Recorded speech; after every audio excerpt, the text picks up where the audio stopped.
আচ্ছা বলো তো এটা কি রং? এটা কি রং? নীল। নীল। তুমি বলো এটা কি রং? রং জানো এটা কি রং?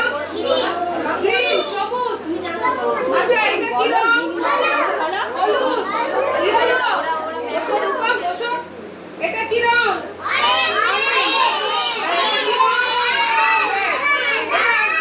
এবার সবাই দেখো যে এর মধ্যে সবথেকে বড় কোনটা মনে হচ্ছে?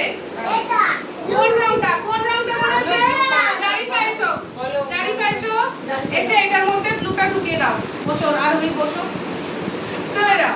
অনিরুদ্ধ কোনটা বড় মনে হচ্ছে? তারপরে এই কোনটা বড়? কি হলো? এটা। না তাহলে এটা আদিত্য ঠিক বলেছে। আদিত্য এটা ঢুকিয়ে দাও। বসো বসো বসো। এই অনিরুদ্ধ জায়গায় চলে যাও আবার ডাকো। এরপর কোনটা বড় মনে হচ্ছে? এই তিনটের মধ্যে কোনটা বড়? এই তিনটের মধ্যে হলুদটা বড়। হ্যাঁ তুমি ওই তো ম্যাম খেলাচ্ছো এখানে। এই দুটোর মধ্যে কোনটা বড়? মোটামুটি কাছাকাছি বলা যাচ্ছে। এই দুটোর মধ্যে কোনটা বড়? এইটা। কোথায় যাচ্ছ? কোথায় যাচ্ছ? না এটা ওখানে ফেলে এসো। ওর মধ্যে ঢোকাও যাও।